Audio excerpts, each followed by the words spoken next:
Excellency First Lady of the Republic of Rwanda, thank you so much for having us here on this opportunity to convene to discuss such a fantastic opportunity about the young entrepreneur in Africa.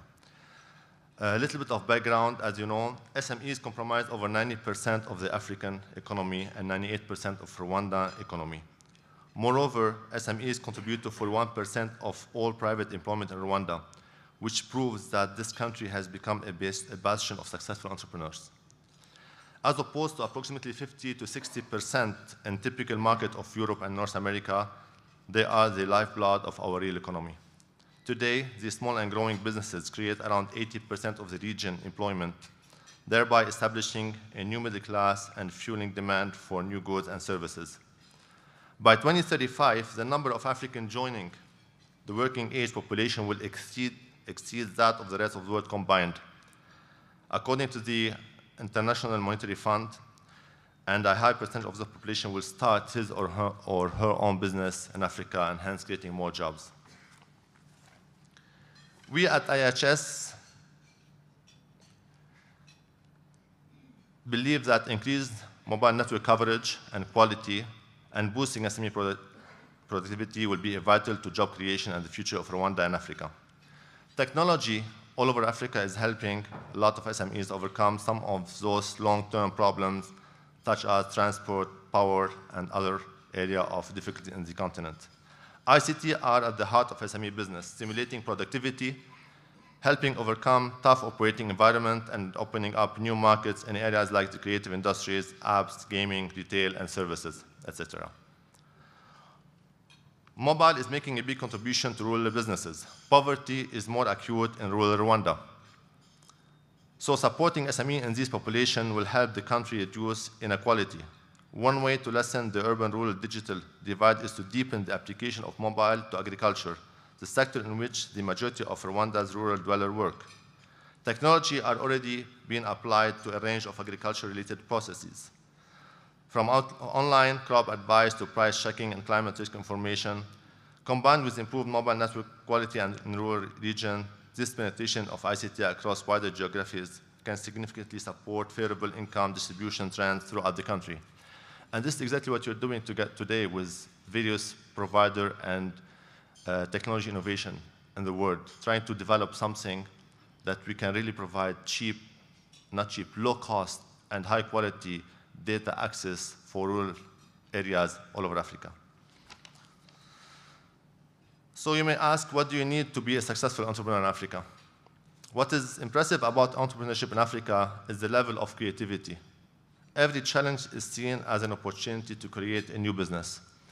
I like to talk here, not reading now, about what happened to us in IHS. When we started in IHS, it happened that during 2001, when they privatized the telecommunication sector in Nigeria, we realized that the operators are facing a lot of problems building their own sites. It was a very challenging process for them. So we decided, why don't we do it for them and let them focus on their main business, which is selling airtime and data. So we started building sites for operators, and a lot of other companies also did the same like us.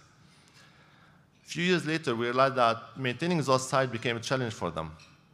So we said, why don't we go and maintain it for them, and so that they can focus on their own business selling airtime and data. So we started maintaining their sites. And then we found that the market getting a little bit saturated. We said, okay, why don't we buy their towers so they can have more access to fund, so they can expand their network in other areas, so we can get more business, and we let this network be shared with other operators as well. And this was the key for our success as IHS, as one of the players in the African continent in the telecom industry.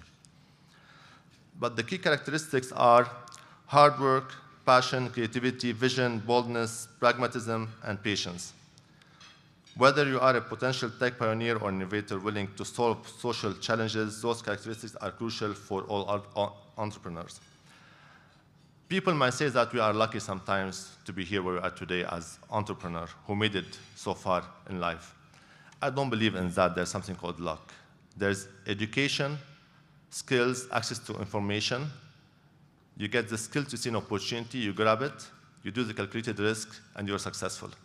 So what we have to do to help bring up young entrepreneurs in Africa, we have to work on giving them proper education and access to information. These are the two key criteria, from my point of view, to be able to put new entrepreneurs on the right track.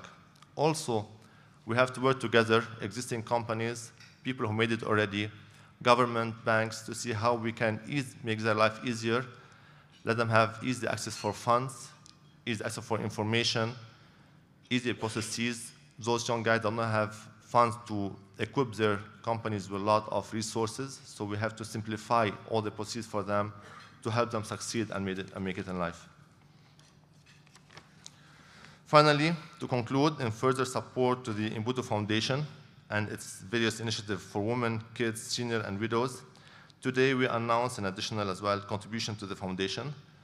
This additional support is the result of an outstanding 2-year partnership, which we believe has a strong future for the coming years. To the First Lady, thank you so much for establishing such an efficient and human foundation. And for young entrepreneurs, we are here supporting you, and thank you. Thank you.